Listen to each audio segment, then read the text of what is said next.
So recently I finished playing Spider-Man Miles Morales for the PS4, and I gotta say the story is fantastic. It just shows that Insomniac really cares for a character that is loved by millions of people, especially since Miles was introduced to a lot of new people with the film Spider-Man Into the Multiverse, which, by the way, if you haven't seen that film, I recommend it. It's also worth mentioning that the movie won Best Animated Feature Film while going against multiple other nominations. Anyways, back to Spider-Man Miles Morales. I know I played it on the PS4, so I'm not going to be comparing graphics to the PS5, nor the amount of bugs the game had while running it on the console. Much rather, I will talk about why Insomniac did a really good job by telling the story of this young and new hero. The game starts off with a quick recap of what happened to him in the previous game, Spider-Man PS4. Miles talks about losing his father when Mr. Negative attacked City Hall with a bombing, which led him to change in his life. He felt hopeless. Although he lost his father, Pete and his aunt had him volunteer at Feast, where later the spider bit him. Spoiler alert, if you haven't played Spider-Man PS4, I'm going to bring up a scene from the game. Miles at the end of the game goes to Peter and tells him he is having changes happening to his body. Pete's reaction automatically goes to thinking puberty. Miles tells him it's not the case and proceeds to show him that he has powers by sticking to the ceiling, with Pete doing the same after. This is one of the best scenes as it is wholesome. Instead of Peter not telling him who he really was, he shows him.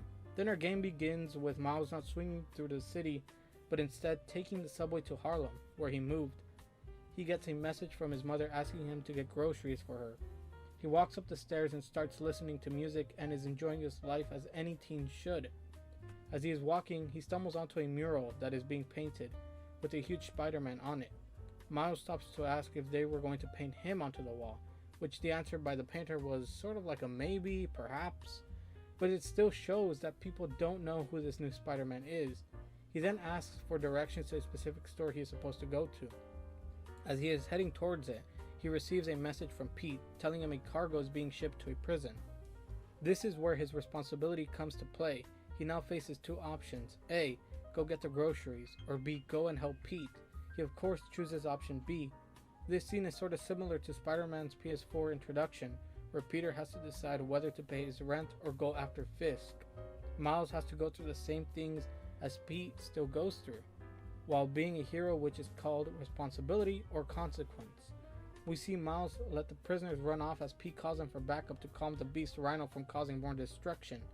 We get the same effect later down the line, with Peter being in despair as Rhino has literally dilapidated him.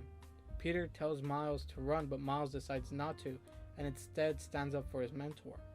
All these things show us that Miles is new, but is still willing to stand up for what's right, no matter the consequence.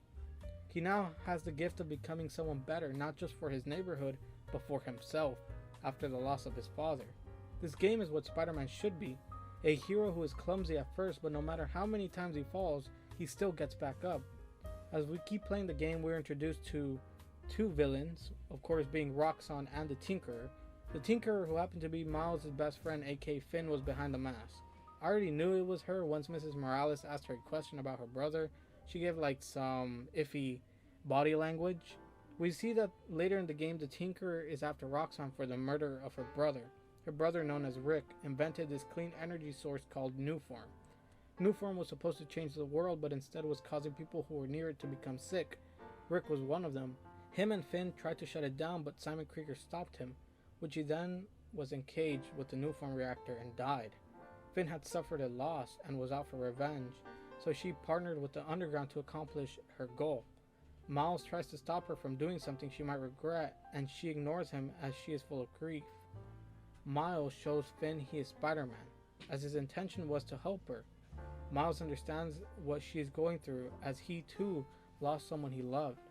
With Finn now finding out who Miles is, she still proceeds to get her revenge, and Miles also continues not to give up on her.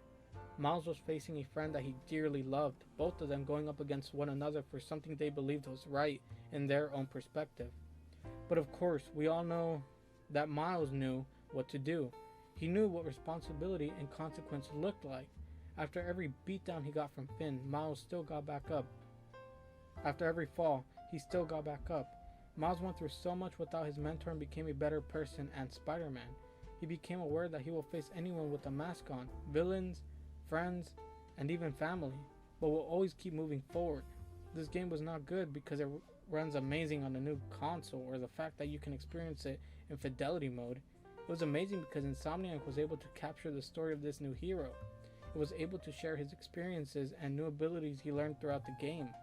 Miles learned that he won't save everyone in Spider-Man, just like Peter Parker stated in the multiverse film. Miles, the hardest thing about this job is you can't always save everybody. He learned that he must keep moving forward with all the mistakes he makes, all the clumsy messes he made, and of course the hits he took. Perhaps we don't need to wear a suit to be called Spider-Man. We don't need to swing around our neighborhood.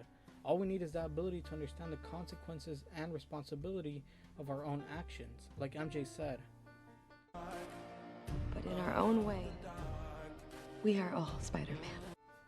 She is right. We are all Spider-Man in our own way. We all go through things as individuals and learn from our experiences. I want to thank Insomniac for making a phenomenal game, or as I titled it, fantastic. I know that some people complain that the game was too short, but it also doesn't need to be too long to tell a perfectly good story.